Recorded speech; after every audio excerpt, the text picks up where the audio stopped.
Fala galera, tudo certo? Passando aqui rapidinho, só para pedir para vocês aí o like e para se inscrever no nosso canal, que isso ajuda muito a produção do nosso conteúdo, beleza? Valeu, espero que gostem aí do vídeo. Fala galera, mais um vídeo aqui no canal. E voltando a falar um pouco de NBA, aproveitando que estamos aí nas retas finais do campeonato, né? Nas finais, literalmente.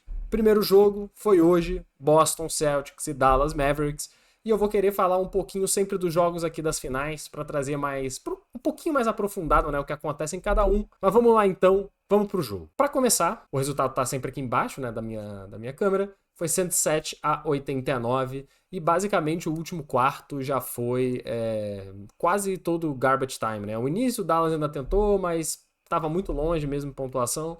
E aí acabou desistindo, foi um monte de garbage time no final do jogo.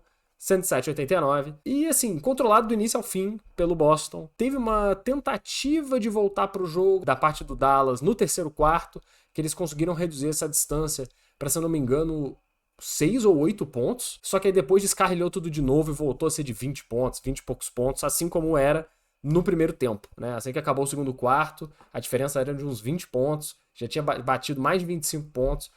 Então, realmente, o início do jogo foi trágico pro Dallas e isso precisa mudar pro jogo 2, senão não tem nenhuma chance de isso acontecer, né? A vitória do Dallas. Eu trouxe aqui 4 caras que eu vou querer colocar, né? Como se fossem os mais importantes dessa partida, 2 do Dallas e 2 do Boston. E os números que eu trouxe aqui também, que você pode ver na tabelinha lá, né? A tabelinha tá lá. Eu trouxe algumas estatísticas, né? Pontos, assistências, rebotes, tocos, roubo de bola, dependendo de cada um, que eu acho que representam também muito bem o que foi esse jogo. Então, começando pelo Luka Doncic, né, que acredito que todo mundo conhece, o famoso tesouro. Ele fez 30 pontos, então a pontuação dele foi impar com os bons jogos que ele faz, que ele tem que um pouco carregar esse piano. Ele teve 10 rebotes, o que é muito interessante também, boa performance, só que aí que tá um ponto que eu gostaria de debater, que é uma assistência.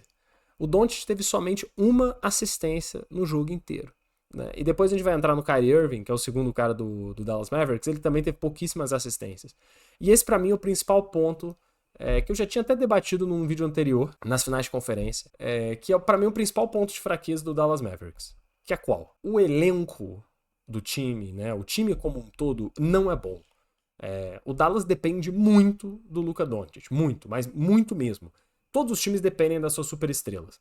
Só que o Dallas, ele depende que o Doncic faça um grande jogo. Se o Doncic não fizer um grande jogo, o Dallas vai perder. Então, tipo assim, isso é uma dependência que é muito complicada quando você tá num cenário de final. Obviamente tem o Kyrie Irving, que também pode fazer uma grande partida, e quem sabe carregar o time, e os dois juntos, né, se puderem jogar muito, aí sim é o que o Dallas espera. Só que num dia que ambos não estão tão bem, ou que até tão, né? Porque o Luka Doncic fez 30 pontos, pegou 10 rebotes, você não pode falar que isso não é estar bem no jogo. Só que você precisa que ele faça 50. Tipo, o Dallas só ia conseguir ser competitivo no jogo de hoje se ele tivesse feito um jogo histórico de 50 pontos. O que é difícil de se esperar, né? Os jogadores já estão cansados, a temporada está nos seus últimos dias, né, nos finalmente.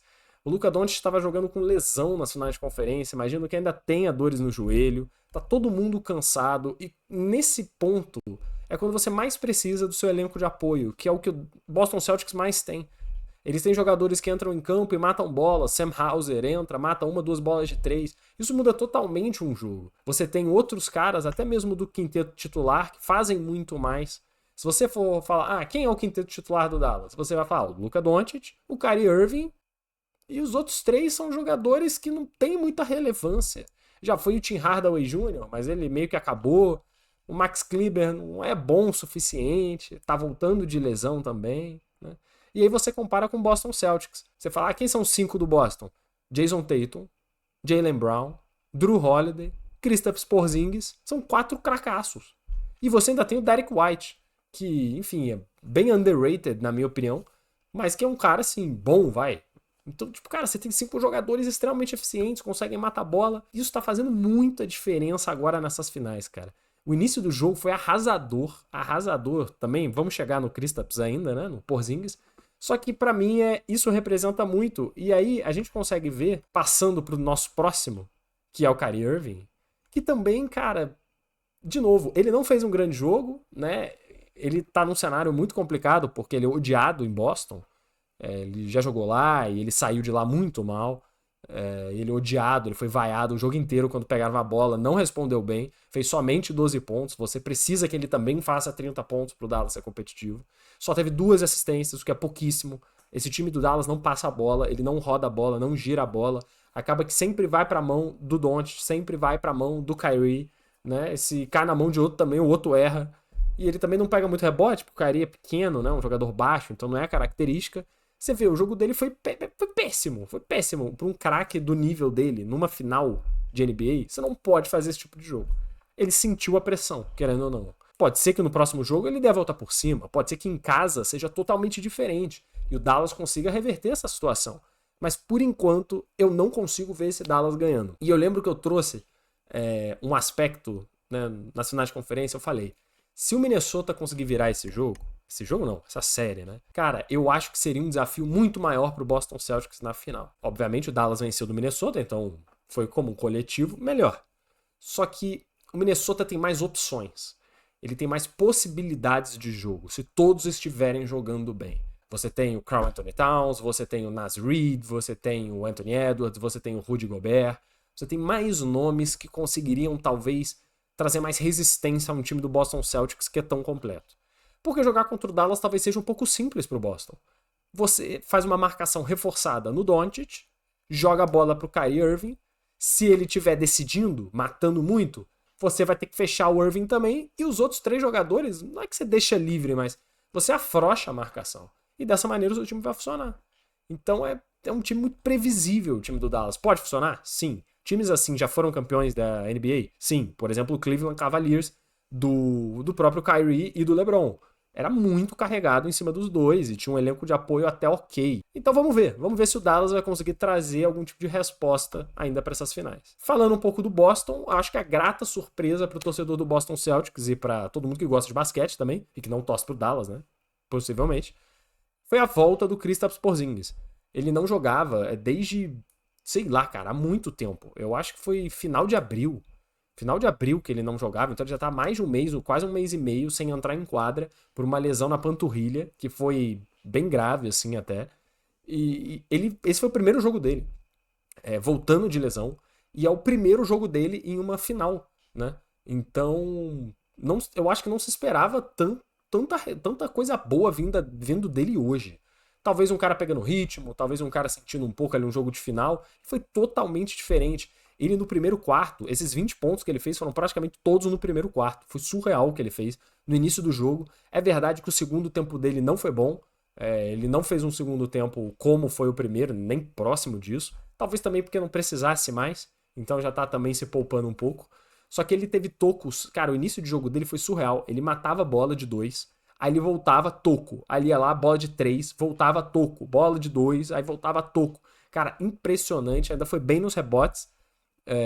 Como é a função dele, né? Reboteiro também, por ser esse homem grande de garrafão, mas excelente na performance de bola de 3, nos lances de meia distância e na marcação, cara. Não só por parte dos tocos, que foram também fantásticos, mas por toda a marcação que ele conseguiu impor no time do Dallas e fechar esse garrafão muito importante para impor essa larga vantagem ainda no primeiro tempo. Uma surpresa absoluta. Vamos ver se ele vai manter essa performance para os próximos jogos, porque hoje ela fez a diferença.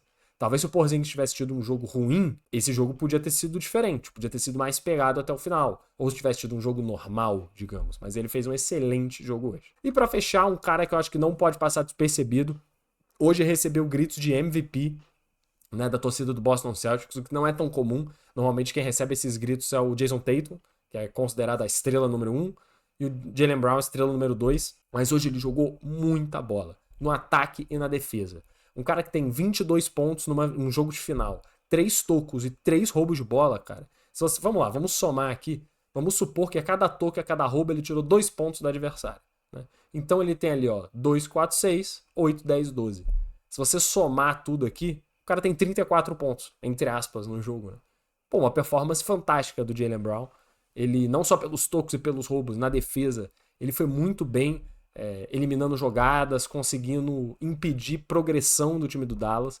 E na frente ele estava matando tudo. Bola de 2, bola de 3, ele teve um aproveitamento acima de 50% geral, que é muito bom, né? Muito bom, não há dúvida. E principalmente quando você tem tanto volume de jogo como o Jaylen Brown tem. Então foi um ponto de diferencial. O Jason Tatum hoje não teve uma noite tão boa.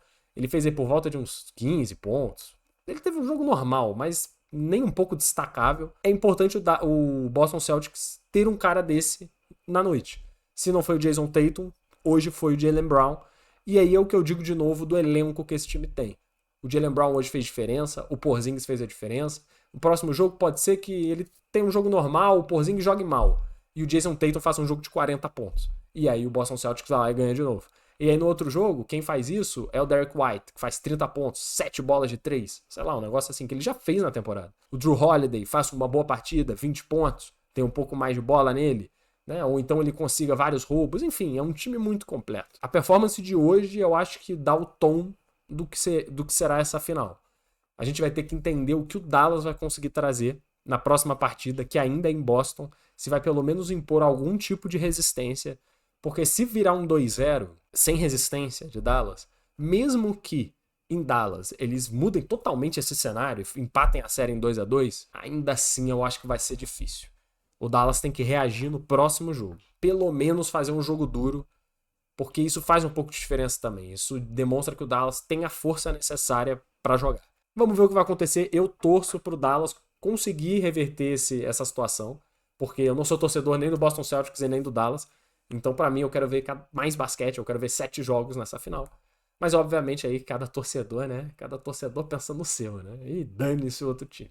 Mas vamos torcer aí para que a gente tenha bons jogos e que eu volte mais, né? Mais vezes, e não só mais 3 vezes para falar sobre a NBA até aí, sei lá quando que vai voltar.